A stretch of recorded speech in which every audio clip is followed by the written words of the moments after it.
Bonjour à tous et bienvenue sur la chaîne Astro. Aujourd'hui j'ai le plaisir d'inviter à nouveau Laurent Bourrasso sur la chaîne. Laurent que vous avez déjà vu avec son télescope Slim 250, un télescope de 250 mm de diamètre comme celui-ci, mais qui tient dans une sacoche de PC portable. Vous avez la vidéo dans la description. Et aujourd'hui, j'ai donc demandé à Laurent s'il voulait bien revenir à nouveau sur la chaîne pour nous parler un petit peu d'un sujet vraiment très complexe et pas toujours évident à appréhender, à savoir la déformation structurelle d'un télescope en fonction de l'angle de hauteur et ce qui va occasionner au final de la distorsion de coma.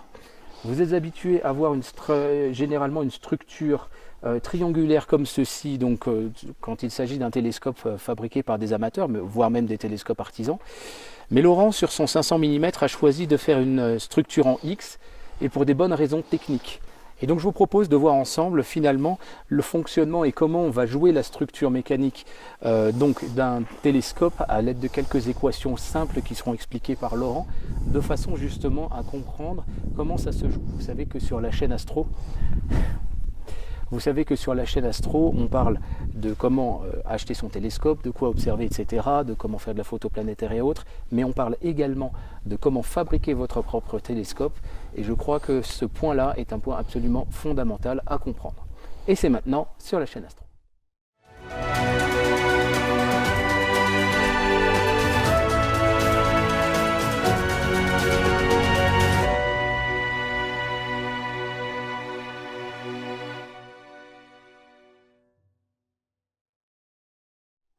Ok, donc la première question à se poser bien évidemment au final de notre télescope, c'est la qualité de l'image aérienne qui va arriver au foyer de notre instrument et au final l'image que vous allez observer ou photographier.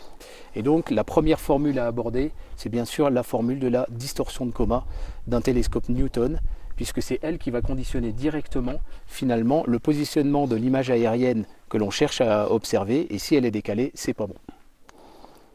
Donc la première formule, la coma, c'est 3D sur 16 O au carré. Alors petit d, c'est la distance entre le centre de l'oculaire et l'endroit où on veut mesurer la coma, et O est l'ouverture. Flashback. Nous avons assez perdu de temps, nous allons passer à des choses plus sérieuses. As-tu déjà des connaissances en matière d'arts martiaux? Oui, je les ai étudiés pendant 8 ans au temple de Thorin. C'est une très bonne chose. Ce qui fait que tous les deux, vous avez déjà une excellente technique de base. J'aimerais me rendre compte maintenant de ce dont vous êtes capable. Ça vous va? End of flashback. Donc on voit tout de suite que des télescopes avec une ouverture rapide auront une coma supérieure à des télescopes avec une ouverture lente. Alors je précise, rapide, c'est rapport focal sur diamètre court. Alors le tien, il est à 3,86, donc là c'est quand même très rapide. Le photostroke, vous le savez, il est à 4. Un télescope de 400 du marché est à 4,5. Bien souvent, les 200 000 par exemple sont à un rapport FD à 5. Ensuite, vous avez les 200 200, les Dobson sont à un rapport FD à 6. Donc vous voyez que suivant l'instrument que vous allez avoir, le rapport FD n'est pas le même et la coma est directement proportionnelle, enfin inversement proportionnelle au rapport FD. Au carré du rapport FD. Donc sur un télescope normal, on va dire sans déformation, la coma est générée, peut être acceptée ou pas. Mais lorsqu'on a une structure type triangulée, elle possède une déformation. C'est-à-dire que sous son propre poids, la cage va descendre et faire plier les tubes vers le bas. Et ça, c'est Marc Serrurier qui, dans les années 40, a trouvé et mis au point la formule. Alors la formule, c'est delta égale F H cube sur grand E S B carré. F, c'est le poids, c'est la force de gravité qui s'applique au niveau de la cage. Donc F, c'est égal à mg. G, la constante de gravité. M, la masse. H, c'est la hauteur. Donc la hauteur, elle part d'ici et elle descend jusqu'ici, la base des tubes. Grand E, c'est le module de Young des tubes. Donc on a lu, c'est 69 et pour le carbone, c'est entre 250 et 650. Grand S, c'est la section du tube, mais pas le diamètre comme ici, mais la surface de la section. Et grand B, petit b, c'est la base, c'est-à-dire cette distance-là. Donc rien qu'en jouant avec cette formule, on peut voir la déformation qu'aura sa cage par rapport à l'axe optique, Et donc si on la reporte au niveau de l'oculaire, on pourra voir la coma qui est générée par la déformation de son tube. Et donc on peut facilement savoir si les tubes sont dimensionnés de façon correcte ou sous-dimensionnés, puisqu'à ce moment-là, la cage va trop bouger et va générer une coma qui va devenir visible et inacceptable au niveau de l'œil. Alors pour pouvoir visualiser ça, vous avez un moyen assez simple. Vous prenez tout simplement un collimateur laser et vous faites votre collimation avec le télescope à la verticale. Là, à ce moment-là, bien évidemment, la structure est en appui finalement homogène sur tous les tubes. Alors il y a forcément toujours une petite déformation, c'est sûr que si je rajoute du poids, elle se déforme très légèrement, mais vous avez finalement une axialité qui est correcte. Et là, à ce moment-là, vous allez commencer à incliner votre télescope, 60 degrés, 45 degrés, 30 degrés, etc. Et vous allez observer le déplacement du retour du rayon laser sur votre porte oculaire. Et ça, c'est la preuve que votre structure, soit elle est suffisamment rigide, soit elle ne l'est pas assez. Vous savez que j'ai construit un télescope de 400 mm de diamètre à l'aide de tubes de carbone de 8 mm. Mon objectif, c'était de faire au plus simple au départ, mais bien évidemment, je prenais un risque et j'en étais conscient. Et je peux vous confirmer, bien évidemment, et forcément, plus on pratique l'astronomie, plus on devient exigeant envers son propre matériel. Et je peux vous confirmer que réellement, le télescope se décollimate en fonction de la hauteur. Donc quand je fais par exemple de l'observation planétaire à très fort grossissement, je vise d'abord ma planète. Je vous rassure, hein, le miroir il est caché par rapport au soleil. Je vise ma planète et là, une fois que j'ai fait la visée, je fais ma collimation avec le télescope finalement, avec la structure qui va travailler finalement de la même façon entre la collimation et ensuite l'observation qu'il va y avoir. Et je peux vous confirmer qu'il y a une vraie différence, il y a un véritable gain en termes de piqué d'image quand vous refaites la collimation comme ça si votre structure n'est pas suffisante.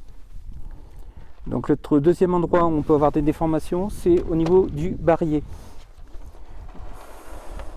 On va prendre le barillet ici. Donc le barillet stroke, vous avez un pivot ici avec un triangle dessus en rotule et deux pivots ici. Là aussi avec deux triangles comme ça. Donc il y a 9 points derrière le miroir pour le tenir.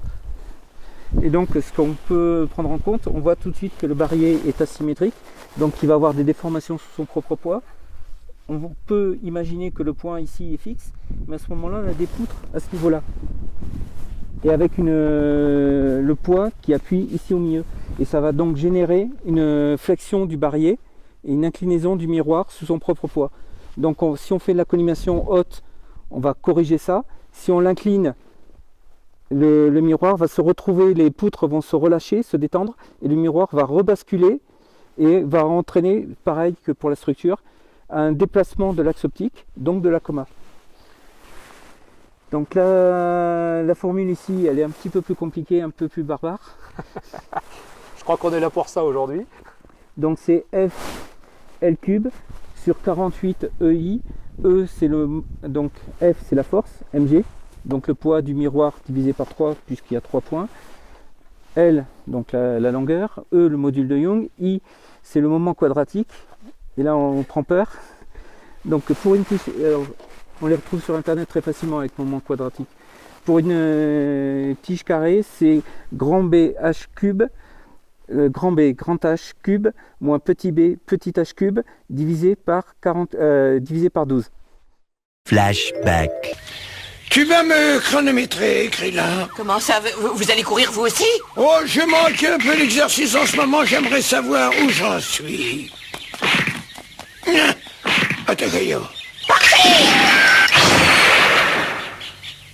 C'est pas croyable. alors, quel est mon temps? 5 secondes 6 dixièmes. 5 secondes, 6 dixièmes, bon, c'est pas mal. C'est pas mal. End of flashback.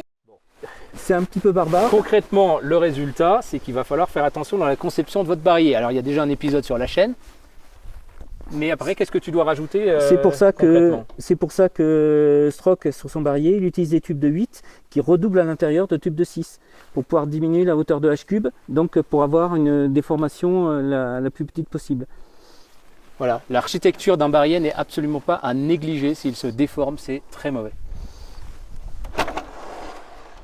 Donc maintenant, si on revient, on bascule sur un 500, on voit tout de suite que la hauteur ici est immense, avec une base qui fait une certaine taille. Et donc cette hauteur avec le cube va entraîner une déformation énorme. Donc moi j'ai vu cette structure en X qu'on retrouve un petit peu aux États-Unis et en Allemagne, très peu en France. Et donc je suis parti sur un petit raisonnement un petit peu particulier. J'ai considéré ici que j'avais en fait deux structures triangulées bout à bout. Donc une première en bas, une deuxième en haut. Et donc j'ai calculé la déformation au niveau de ce premier pivot. Ici cette hauteur elle est divisée par 2. Donc quand on la met au cube elle est divisée par 8. Donc j'ai 1/8 de déformation par rapport à une structure en triangle complète. Et comme j'ai deux structures bout à bout, 1/8 plus 1/8, 1/4. Donc ma structure est 4 fois plus résistante qu'une structure normale. Et clairement ça joue, donc ça te permet du coup de réduire la section des tubes notamment. Et de trouver des tubes carrés, pas trop chers. Donc c'est vrai que le coût du carbone ça explose à ce niveau-là. Oui. Ça c'est clair. Là il y en a pour plus de 700 € de tubes. Donc voilà un petit peu pourquoi j'ai fait la structure en X. Alors j'ai regardé le truc, je pense que c'est important d'en parler. Au niveau des cœurs ici, on comprend bien que ce tube là il est vraiment monobloc et solidaire. Ces deux là ce sont deux tubes séparés avec ces deux plaques là. Mais en réalité quand on regarde la forme, déjà la résistance de ces plaques unitaires est déjà énorme. Et en réalité les deux tubes ne peuvent pas se vriller l'un par rapport à l'autre, c'est pas possible du fait des plaques qui sont vraiment maintenues collées et en plus de ça avec avec des rivets et on peut pas avoir de déformation dans l'autre sens aussi. En fait la structure avec les deux plaques entre les deux et la résistance des deux plaques fait qu'on n'a réellement aucune perte de résistance avec cette façon de faire. Donc la structure en X m'a obligé à avoir une cage un petit peu particulière. En fait c'est une cage hexagonale qu'on retrouve, donc soit je la faisais d'une dimension telle qu'elle pouvait atteindre les bouts des tubes, mais à ce moment-là au niveau du transport c'était pas acceptable, soit je la faisais aux dimensions intérieures en rajoutant 4 coins pour atteindre les tubes, donc ça me fait une cage de cette forme carrée. Mais en fait c'est qu'une cage hexagonale avec des coins pour tenir les tubes. Cette structure est quand même très intéressante à plusieurs titres. La première chose déjà, ça va être la position du viseur. On va pouvoir la mettre carrément sur un flanc comme ça, plutôt que de la voir ici un peu plus haute, qui peut être un petit peu plus une gymnastique pour pouvoir viser. La deuxième chose, c'est que la structure est carrée. À partir de ce moment-là, la bâche va avoir la même circonférence en haut qu'en bas, ce qui est beaucoup plus facile pour pouvoir fabriquer sa bâche. Quand on a une structure finalement classique comme le stroke ou autre, eh bien votre bâche en réalité c'est un tissu qui va être un peu conique, enfin un peu un double arc de cercle, je ne sais pas trop comment le décrire, mais qui va faire qu'elle est beaucoup plus compliquée à fabriquer. Donc ça c'est quand même un point qui n'est pas idiot non plus. Et l'avantage, chose que je ne voulais pas, c'est-à-dire le porte-oculaire dans cette position. Si on prend un stroke, le porte-oculaire est sur le côté, donc on est au-dessus et on se penche. Et quand on fait des télescopes très grands, j'ai eu un problème avec un 400, très gros diamètre, on se retrouve au-dessus et quand on pousse un petit peu, on tombe. Alors que là, je l'ai carrément sur le plan vertical et je peux observer directement sans me pencher. C'est ce qu'on retrouve sur les Explore scientifiques notamment, mais vous pouvez configurer la cage comme vous le voulez. Dernier point à voir vraiment concrètement, c'est le barillet du 500 de Laurent qui, voilà, vous avez vu déjà celui du 250 qui est exceptionnel, mais je crois que celui du 500 vaut son pesant. Donc la base, le premier étage des triangles. Donc pour tenir compte de la déformation que j'avais, j'ai pris directement des triangles en épaisseur de 20 mm.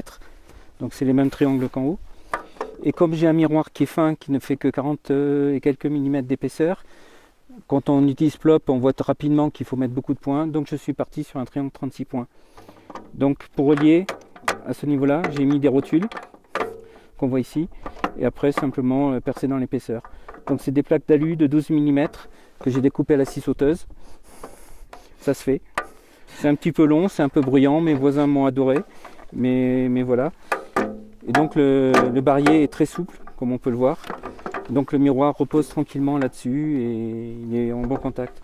Au niveau des points d'appui, c'est pareil. Plutôt que d'avoir un point d'appui qui génère la déformation, là il y a un site avec Crucix qui permet de calculer ça. Je suis parti sur un système à 4 points d'appui. Donc un levier, et ici on respecte donc les 90 degrés, et ensuite ici à 45 degrés à chaque fois. Donc le miroir est carrément reposé, il repose là-dessus, il a un barillet qui est peut-être surdimensionné ou pas, c'est pas grave. Des points d'appui assez performants, donc il ne se déforme pas, il n'y a pas d'astigmatisme. il est vraiment tranquille sur son barillet. La dernière chose intéressante, c'est cette petite pièce là au centre pour éviter la rotation dans tous les sens de toutes les pièces. En fait, elles sont solidaires les unes des autres. Donc même s'il y avait un petit décalage, on garderait globalement l'espacement entre tous les points de touche. En fait, ce qu'on peut regarder, c'est que chacun des points de touche ici en téflon, ils sont répartis. Alors c'est pas du tout une répartition aléatoire, mais ils ont globalement une distance les uns aux autres qui est à peu près similaire, puisque à chaque fois ça fait des pics pour chacun et des vallées entre. La partie centrale, bien sûr, c'est pas très grave, elle est obstruée par le miroir secondaire, donc là, à la limite, il y a moins de besoin. Mais tout cela, ça se calcule en termes de distance. Et donc, à partir de ce moment-là, effectivement, on sait quels sont les codes des différentes pièces à réaliser. Mais cette structure-là, quand même, elle est originale. C'est pas la structure qu'on retrouve habituellement. Donc, c'est ça qu'il fallait vous montrer quand même. Je l'ai trouvé sur un vieux livre en français avec des images en noir et blanc. Donc nos anciens l'avaient déjà calculé, l'avaient déjà mis au point et ils l'utilisent déjà sur des miroirs de grand diamètre, 600 ou 700 ou d'1 mètre. Donc j'ai rien inventé, j'ai juste repris ce que nos anciens faisaient. Au final, l'épaisseur de ton barillet, tu as 15 mm, tu as la place pour le jeu, tu dois avoir 2-3 mm là en dessous. Ouais, il fait à peu près 20 plus 12 plus 3, 35, moins de 40 mm on va dire. Voilà, pour un 500 mm. Voilà, donc vous connaissez un peu plus les secrets de l'architecture de ce télescope qui est quand même toujours en constante évolution puisque tu es en train de travailler actuellement sur les motorisations. Et j'ai pas fini parce que là, elle a un bug. Donc la version 3 bis va devenir version 3 terre. Donc j'ai pas fini et j'aurai jamais fini. Voilà, la construction d'un télescope c'est passionnant, ça nous permet de mieux comprendre aussi, justement, comprendre pourquoi notre image n'est pas tout à fait nette. Et effectivement, au fur et à mesure avec l'expérience, on apprend à comprendre, là peut-être que mon télescope est décollimaté, donc je vais le revérifier, etc. Mais d'avoir fait une structure bien rigide dès le départ, vous partez sur des bonnes bases pour avoir une collimation qui va bien tenir pendant toute la nuit. On n'a pas parlé non plus de la déformation des matériaux globalement avec l'humidité ou avec la température. Le carbone se comporte extrêmement bien, le bois va jouer avec l'humidité, l'aluminium va jouer aussi beaucoup avec la température. Voilà, chacun a ses forces et ses faiblesses. Et le bois avec l'humidité, ce que tu vois pas, c'est qu'il y a au moins 2 couches de vernis marin. Voilà, ça c'est aussi un truc important aussi à y penser. Donc il ne prend pas l'humidité.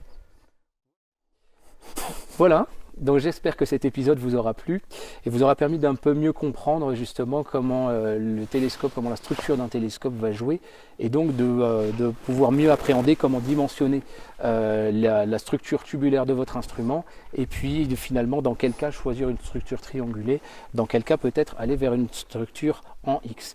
Merci Laurent d'avoir accepté donc d'intervenir sur la chaîne, merci pour tout ce que tu nous as partagé. Mais de rien.